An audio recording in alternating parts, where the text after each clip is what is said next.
আজ বিকাল এবং সন্ধ্যাটা বেশ আনন্দের সাথে কাটিয়েছিলাম। আজ ছিল বরিশাল বিভাগীয় বইমেলা ২০২৪-এর ওপেনিং সেরিমনি।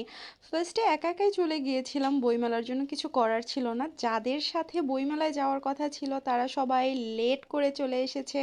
তো অপেক্ষা আর করতে চাচ্ছিলাম না। পরিবেশটা দেখার জন্য মনটা বেশ আনচান করছিল। আমি নিজেই চলে গিয়েছি। এর ভিতরেই দেখলাম যে সাংস্কৃতিক অনুষ্ঠানের জন্য ছোট ছোট বাচ্চারা চলে এসেছে, ওদের হচ্ছে নৃত্য রয়েছে। তারপরে হচ্ছে কিছু স্টলের সামনে গেলাম, এইখানে গিয়ে দেখলাম অনেক মানুষ রয়েছে। এবারের বই মেলায় বেশ ডিফারেন্ট বই দেখলাম।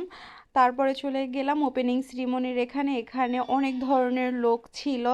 দেখলাম বিএনসিসি ক্যাডেটরা নিজ নিজ দায়িত্ব পালন করছে। বইগুলোর দিকে আরেকবার গিয়ে তারপরে আমি চলে আসছি বাহিরে, কারণ একা একা অনেক সময় ঘুরতেছিলাম।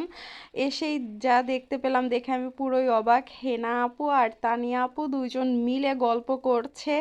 তাদের দেখে নিজেও গল্প করার লোভ সামলাতে পারিনি। এর ভিতরে তানিয়া আপু হচ্ছে আন্টিকে বলল মিক্স মাখানি দিতে। আমিও টুপ করে আন্টির কাছ থেকে মিক্স মাখানিগুলো নিয়ে আসলাম।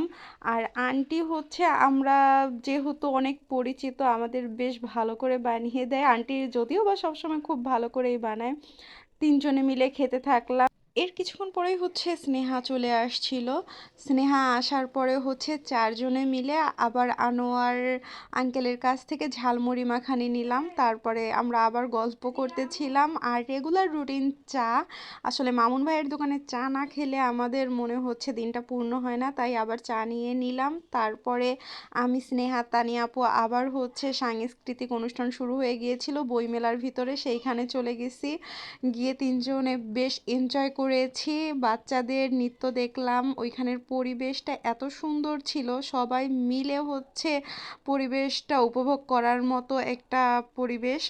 তারপরে হচ্ছে তানিয়া আপু বই কেনার জন্য গেল। তানিয়া আপু গিয়ে বেশ কিছু বই দেখলো, সে ওইখান থেকে একটা বই নিল। আমিও হচ্ছে আমার পছন্দ মতো একটা বই পেয়ে গিয়েছিলাম। বইটা দেখে আমার বেশ খুশি লেগেছিল, যদিও বা বইয়ের সাথে আমার নামের খুব মিল রয়েছে। তারপর বের হয়েই হচ্ছে এক প্লেট ভাজা পোড়া নিয়েছি, হঠাৎ রিমির সাথে দেখা হলো। আমরা পুরো এক প্লেট সাবার করে দিয়েছি, খেতেছিলাম গল্প করতে করতে। এর ভিতরেই হচ্ছে আমরা তানিয়া আপুকে প্রচুর মিস করতেছিলাম।